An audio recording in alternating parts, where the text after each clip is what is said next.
Alright, this is part 3. I'll talk for 30 minutes, and I'll end this video here, and I'll watch the video right after this, obviously, and then I'll go to bed, and then when my step parents upload the internet cord, I will upload it, and you guys will enjoy the show, obviously. You know what I'm saying? I'm gonna expose you guys for a good, like, 45 minutes when you watch the video, obviously. You know what I'm saying? And you guys will get to this topic when I'm talking about Peter Jackson and Mel Gibson, and when you watch the video, obviously. Yeah, man, that's why you guys are gonna feel like total shit when I'm king, man. Because once I start that Skyscraper's comedy with VJ, and I start the process for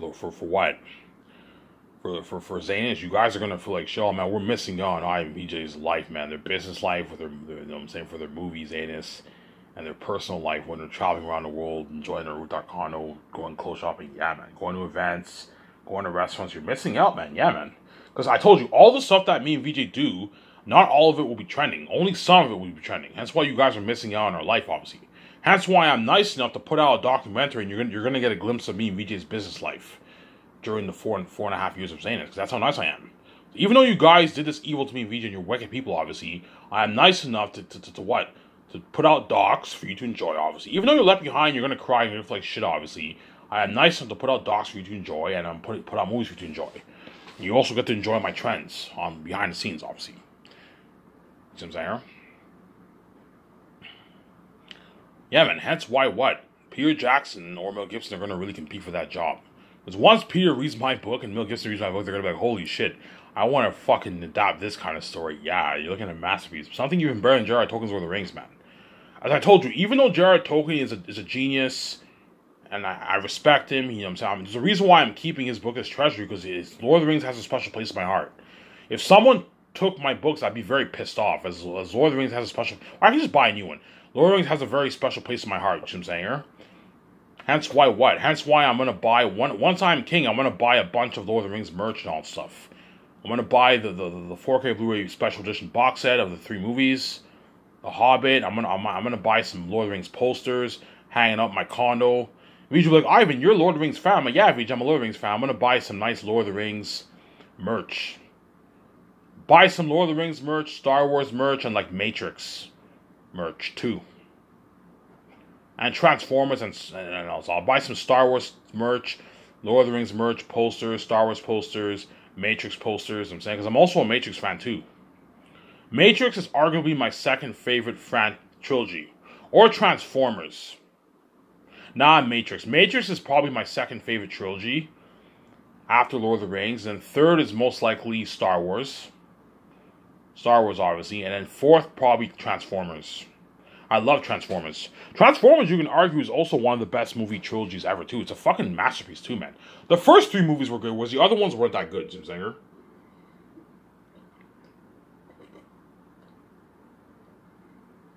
Transformers is a masterpiece. It's a fucking amazing movie. But it's not as good as, like, Lord of the Rings and Matrix, and, like... Well, you can argue Transformers is better than Matrix, the Matrix trilogy. Because only the first Matrix was good. Only the first 2 were really good, whereas the third one wasn't that great, you know what I'm saying here? Matrix Reloaded was also a good movie, too. I enjoyed it on theaters a lot, man. I enjoyed it a lot on theaters. In fact, when I saw Matrix, the first one, and I saw Reloaded on theaters, I enjoyed Reloaded a bit more than Matrix when I saw it, obviously, for the first time. But as I continued to watch it, I realized that the Matrix one was better, obviously. As a Matrix, you see it clear dropping. Yeah, Matrix Reloaded has more action, but Matrix 1 is better than Matrix Reloaded, obviously. Whereas the third one I didn't really like. The epic battle in the end with Neo and Smith was sick, obviously. That was amazing. But it pisses me off how it's depressing how everyone dies in the Matrix. All these people die. Neo dies, Trinity dies. You get... That's why I like Revolutions the least out of all 3 movies. Because there's something about Revolutions that's very depressing, that makes me very depressed and sad. Because Neo dies, Trinity dies, you know what I'm saying? All these people die, obviously, and it really, really pisses me off, obviously. All these people die. And it's sad, obviously, hence why I like Revolutions the least. As you see a clear drop in quality when you watch Revolutions, Reloaded, and Matrix. Matrix 1 is the best, obviously. Matrix Reloaded is a close second, and the third is the worst one. Revolutions is the worst one, obviously. Just like Return of the King, in my opinion, is the worst of 3 movies. There's a reason why, after I watched Fellowship of the Ring and 2 Towers, I did not watch Return of the King today, because there's something about Return of the King that makes me depressed and sad. I mean, I see what you're saying. Yes, there's something about Return of the King that really, really pisses me off. It makes me very depressed. It makes me sad. Probably because the journey ends and all the people go their separate ways. People die in it. King Theoden dies. That really, really pissed me off. You know what I'm saying? King Theoden dies. You know what I'm saying? You get that sad music with Frodo and Sam at Mount Doom. I wish I could marry Rosie and all that stuff, you know what I'm saying? I can carry you know what I'm saying? It's fucking sad, man. Aragorn takes the path of the what? Of Isildur's heir and becomes king, obviously. And I miss the fucking Ranger Aragorn. I like the Ranger Aragorn better than the King Aragorn, to be honest. Yeah, I was just saying, yeah, man, I really, really miss the Ranger Aragorn kicking ass with Legolas and Gimli, yeah, man. You know what I'm saying? Now, when he takes the path of king, it pisses me off. Oh, man, I miss the Ranger Aragorn, yeah, man. You see what I'm saying here? There's something about Return of the King that really, really pisses me off. You see what I'm saying? And it's the worst of the 3 movies, man. Trust me, when you watch it, yeah, it's the worst. Yeah, it's the worst, man. A lot of people like Return of the King the best. Or Fellowship of the Ring. I can understand why people like Fellowship of the Ring the best. Fellowship of the Ring is fucking a masterpiece. It feels the most like Lord of the Rings out of all the 3 movies. You see what I'm saying? In other words, even though Two Towers is better than Fellowship of the Ring, there's something more unique about Fellowship of the Ring for Lord of the Rings. It feels the most like Lord of the Rings. So something Fellowship of the Ring is unique in the sense that it feels the most like Lord of the Rings out of the 3 movies, and it's the most faithful to the book. You see what I'm saying? Whereas Two Towers and Return of the King are not as faithful to the book. As when you read the books, it's nothing like the movies. I told you, Peter Jackson cut out like 80% of the details, man. You know what I'm saying? He was faithful to what? He was faithful to Lord of the Rings book for the concepts and themes. Okay, the main story is Frodo destroying the ring. He was faithful, obviously, in that sense. The concepts and themes of the book, he was faithful to it. The lands, the elf language, he was faithful to the book, obviously. But in terms of following scenes and dialogue and all that stuff, and the order of scenes, he was not that faithful. As Peter Jackson cut out like 80% of what's in the book, and he knows. Yeah, Peter Jackson knows. I know what you're talking about. Yeah, he knows what I'm talking about. The books are very different from the movies. And I meant to tell Peter, I don't want you doing what you did for Lord of the Rings for fucking my movie, changing a bunch of things. No, man. We need to follow a good 70, 75%, 80% of the story. I don't want you tampering with my story too much, changing a bunch of things. We need to follow the book, but there's nothing wrong with changing a good like 20% of stuff in the movie, obviously, in the book. Nothing wrong with that. We can change some things with Eretat, obviously, to make the story more interesting. As long as we're faithful to the book, man. Faithful to the book, the concepts and the themes of the book, obviously. I'm going to tell the same thing for Mel Gibson. We can't change a bunch of stuff in the book, guys. Guillermo del Toro, Peter Jackson, I don't want you doing what you did. I don't want you doing what you did for Lord of the Rings. Even though Lord of the Rings is a masterpiece, Peter, you changed a lot of things that were in the book when you adapt it to the screen. As the book is very different from the movie, you see what I'm saying? A lot of dialogue is cut out. A lot of characters are cut out. I don't want you doing that for my fucking book. I even know you don't have to worry about me doing that for your book because for your movie because it's easy. It's easy to follow your story. Whereas Lord of the Rings is a fucking drag to follow, and it's tough to follow. Hence why I have to. And J.R.R. Tolkien has so much things going on, so many lands, so many characters. I had no choice but to cut out a lot of scenes. And Warner Bros. Only gave me a $90 million shitty budget, and I had to what? I had to what? Keep track of the time constraints for the movie theaters. I had to condense it down to 3 hours each, hence why I had to cut out a lot of things. Yeah, Peter Jackson had no choice. It's not his fault. He had no choice but to cut out like 80% of the stuff in Lord of the Rings in the book because what? He had like a 3-hour limit for each of his movies. You had no choice but to cut a lot of scenes, obviously. But he was faithful to the concepts, theme, and originality to J.R.R. Tolkien's story, obviously. He was faithful, obviously. But in terms of following scenes and dialogue in the book, he was not faithful. He cut out a lot of things. And he knows what I'm talking about. I know what you're talking about. Yes, you cut out a lot of things, Peter. As you read the books and watch the movies, there's a lot of differences, man. In the books and the movies. You see what I'm saying? There's a lot of differences. I don't want you pulling that for my movie. No. We need to follow a good 70, 75, 80% of what's in my book. There's nothing wrong with us changing some things in my book, obviously. I'm not that crazy. I don't mind if we change 25%, you know what I'm saying, 30% of what's in the book. I don't mind. That's fine. Okay, Peter, I don't mind if we make a few changes in the movie, obviously, but let's not change too much. Let's stick to the story, Peter. You know what I'm saying? But we can add details with scenes with Eretat, with Tactius, with Job, you know what I'm saying, with Tacitonians, with Papyri. We can add more scenes to make the story. With Phemia, with Faful, we can do that to make morale and all of them. We can, with Ephesus, we could do that to make the story more interesting. You see what I'm saying? We can add more scenes with Ephesus if you want. Yo, Ivan, what if we add more scenes with Ephesus? I don't know. Ephesus expects Tactius to come there or something like that. I don't know. You have a scene with Ephesus. You have a scene with Ephesus before Tactius even approaches the mountains. We can do that. Add more scenes with Ephesus if you want to make it more interesting. You know what I'm saying? Yeah. For example, in the what? In the caves, I don't really mention women and children bats. Whereas in the movie, we can add women and children bats in the caves if you want. For Peter, we can tell Peter that the way he knows. Hey Peter, what if we add women and children bats in the caves? That I don't mention in the book. In the book, all I mention is that Ephesus has his followers, his army, and that's it. I don't mention women bats and children bats in the caves, in the caverns. Whereas in the movie, I can have them be women and children bats in the caverns, if you want. You know what I'm saying? You can have the woman, children bats. They try to kill the woman and the children, civilians. You can do that in the battle if you want to make it more interesting. And then the attackers will fight them. Yeah, you can make it to make the story more interesting. You know what I'm saying? There's nothing wrong with making some changes, but don't change too much. Follow the story, but there's nothing wrong with adding details, adding scenes, adding dialogue, adding scenes, adding some stuff in the story. There's nothing wrong with doing that, but don't do a crazy change like you did for fucking Lord of the Rings. Where you fucking what? Where you what? You took out like 80% of the details and scenes and dialogues in the book. But I told you, Peter Jackson had no choice.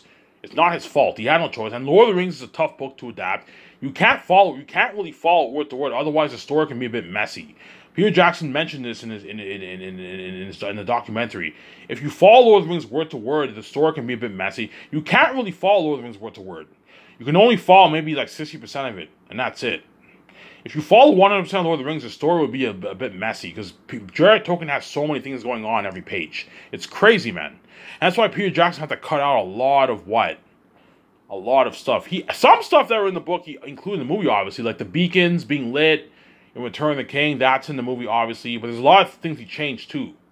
For example, in the book, Faramir is what? Faramir overcomes the ring. In the book, obviously, he's tempted by the ring and he overcomes the ring, whereas in the movie, Faramir is tempted by the ring.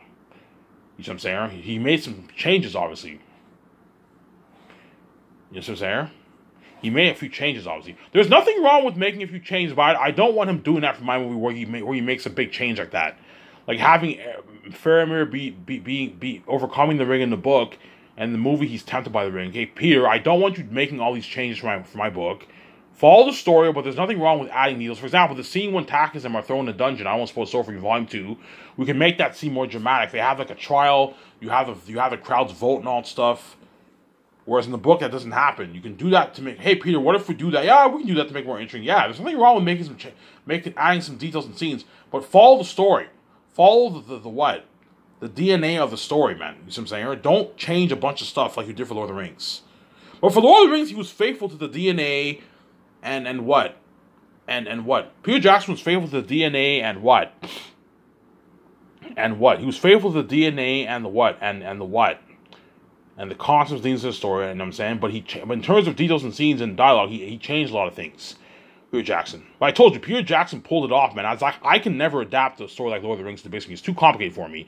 And Peter Jackson pulled it off, as Lord of the Rings is a masterpiece. It's a fucking masterpiece, guys. And I told you, Lord of the Rings and Xehanort will be very, very close.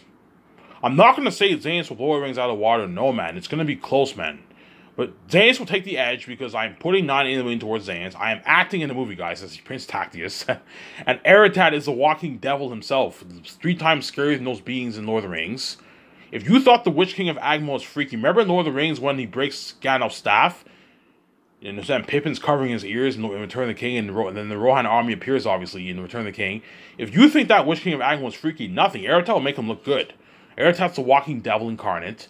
His son Faful is a walking devil. Morale's a devil. The demon twin servants of Eretat are devils. Darius the Blacksmith is a devil. Bull the Pit Watcher is a devil. Ephesus is a devil. His bad armies are a devil. Eretat's armies are devils. The cursed devil answers the south devils. The crows, his Eretat's spies of the south are devils. Demon crows. Imagine demon crows, creepy crows, man, that talk. You're looking at an amazing movie, yeah, man. That's why Peter Jackson and Mel Gibson are going to want to get their hands on my story so bad, man. Yeah, Ivan, man, you wrote a fucking masterpiece, man. I want to get your hands on this story so bad, yeah. You're going to see Peter Jackson and Mel Gibson. They're going to want to get their hands on my story so bad, man. Yeah, man. Yeah, but I told you, all you Lord of the Rings fans on Lord of the Rings Reddit probably think I'm crazy. Ivan, are you fucking retarded? Hire Peter Jackson. He's a fucking mastermind behind Lord of the Rings. You know what I'm saying? Yeah, something tells me, yeah, Ivan, you should hire Peter Jackson. He's a mastermind behind Lord of the Rings. Yeah, he is. But Mel Gibson did that Passion of Christ movie, and that's a masterpiece too. They're both really good, man. That's why they're going to have to really compete for that job, obviously. Yeah, man. You know what I'm saying? Yeah. Yeah, Zanus and Lord of the Rings will be close, man. But Zanus will take the edge. Because it's a better story than Lord of the Rings. I'm going to keep saying this. Lord of the Rings, when the Lord of the Rings movies will have richer... The Lord of the Rings movie have the richer world building, obviously, and they have the richer speech.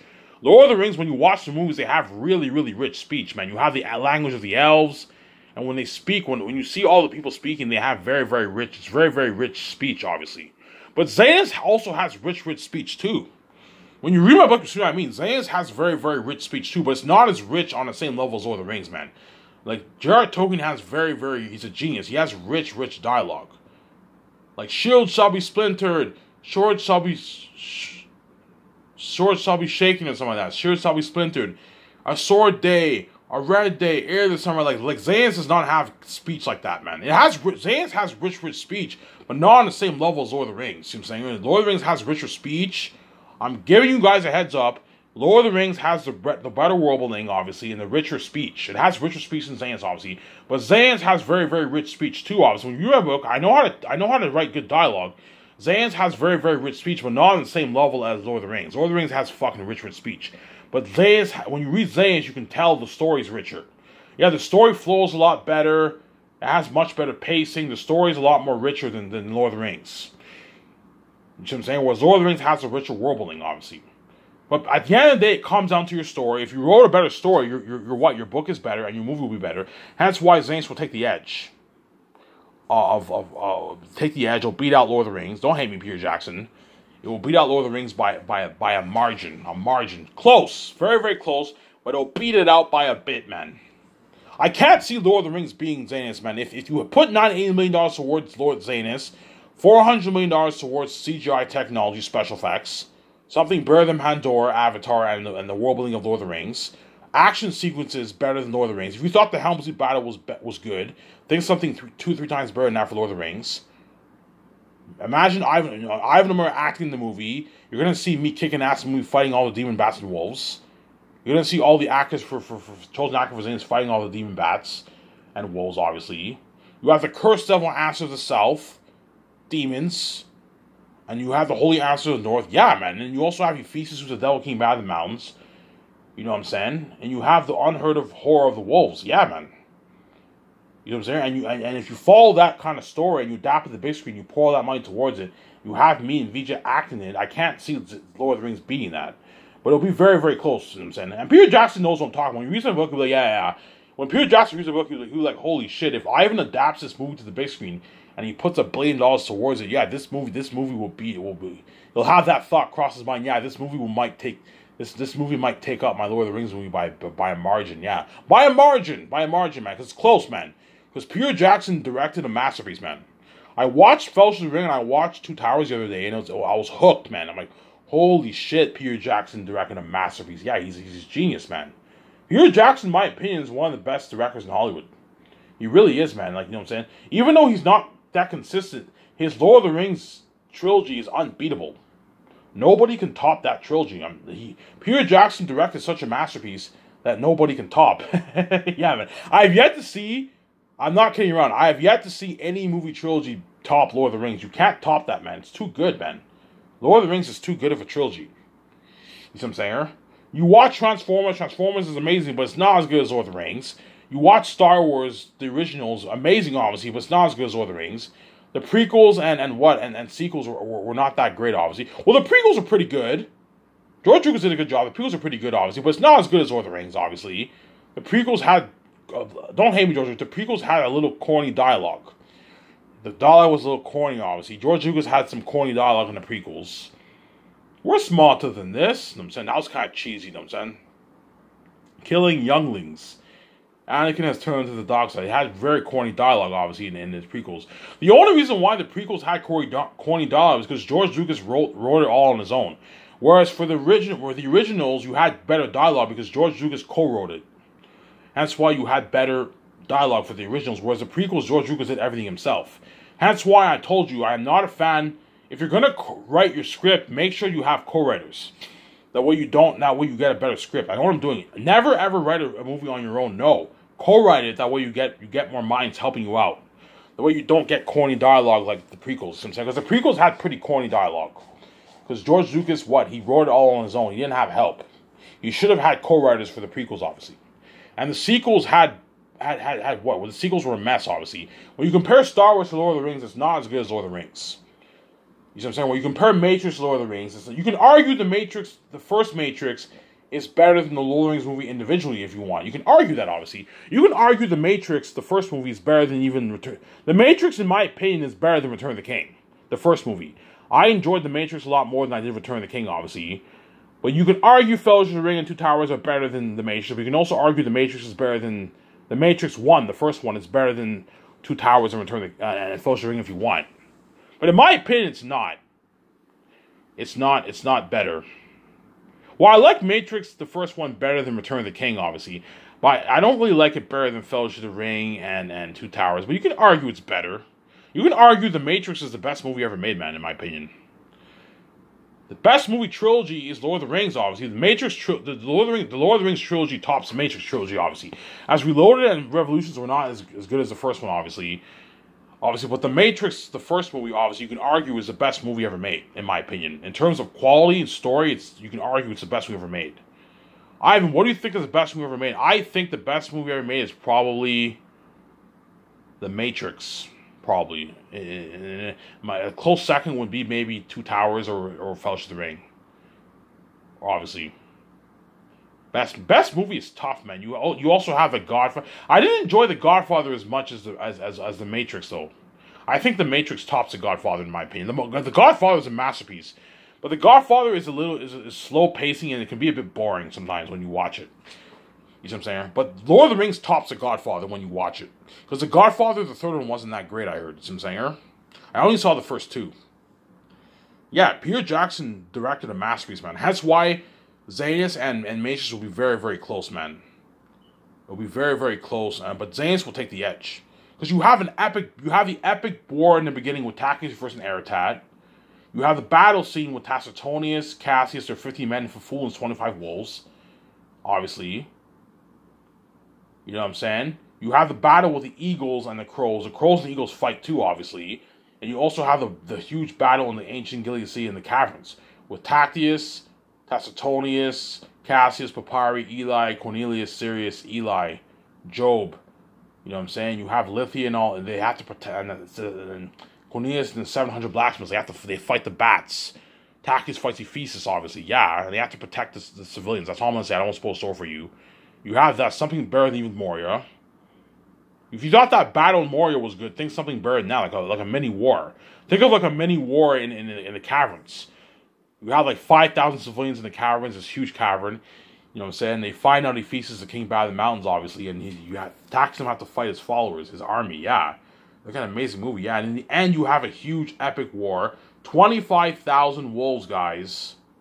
Eretat and his 25,000 demon wolves. 3 times scarier than the ring race in Lord of the Rings. And the Orc High and Orcs in Lord of the Rings. Think of that. And you have Tactius and Cassius and their 15,000 Zane army. They fight the wolves.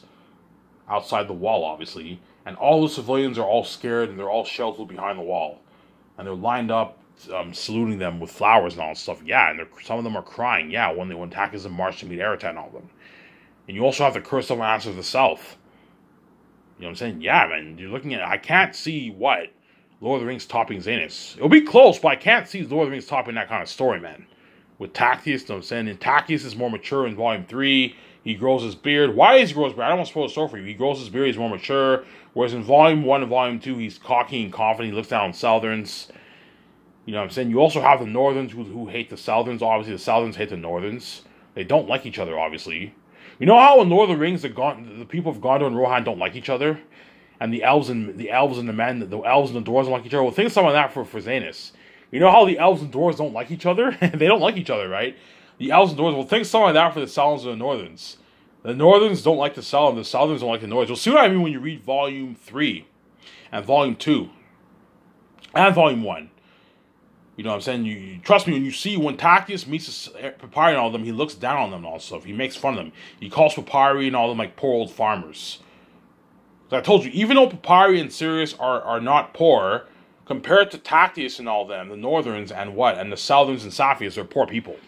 Just like Luke in what? Luke in Star Wars is not really poor. He lives in the farm. He lives in the farm, obviously, in Tatooine, with his uncle, aunt, with his uncle and aunt, obviously. But compared to Leia, he's poor. As Leia is rich, she's a princess, obviously. You see what I'm saying? That's the same example for Zanus. Even though Papyri and Sirius are not poor, they're farmers, obviously. They have a home, obviously. They're not poor people. They're farmers, obviously. But compared to the two groups of people, Tacitus and Tacitonians, Cassius and all of them, and Queen Sarah and Lithius, and Baramis, Maramis, and all of them, and Eli, Sirius, Job, Cornelius, Lithia, Bel, Mary, and all of them, they're poor people. As Eli is loaded, he's rich. He's the richest man in the South, obviously, but he's not as rich as Tacitus. Eli's wealth is, I don't know, $40 million in today's wealth. I'm just making up shit here, you know what I'm saying? And Tacitus' wealth is maybe $200 million. You see what I'm saying? They're both loaded people. Eli is rich. Lithia is his daughter. She's spoiled. Elizabeth is his wife. Job is his hired caretaker. Eli pays him a lot of money to take care of everything in the house. Obviously, he's Eli's hired caretaker. I don't know. Job probably makes, I don't know, $400K a year or something like that. $500K a year. He's rich, Job. And Cornelius is Eli's right-hand man. He lives with Eli in his house, obviously. He's rich, too. Cornelius is the captain of the blacksmith. He's rich. I don't really describe Cornelius and Job's wealth, but if you read it carefully, you'll see that they're rich people. Eli has a large house, obviously, and I do describe his wealth a little bit. Eli has a large house. He has a banquet hall. He has a huge banquet. When Tacitus and them go to the party, obviously, and they eat their food, obviously, Eli has a huge banquet hall, obviously, and he has like a table that seats 100 guests. He's loaded, and they have people dancing, they play music and all that stuff. Yeah. Remember the scene in the Shire in the beginning of Fellowship of the Ring when you saw the hobbits dancing? Think some of that. You have this big party in Eli's house. He has a banquet hall of and he has a huge table of 100 guests. And Tacitus and them are guests at his house, obviously. Ivan, why are they guests? I don't want to spoil stuff for you. You'll see what I mean when you read the book. Beginning of Volume 2. The Lithia chapter, right? That's an interesting chapter, obviously.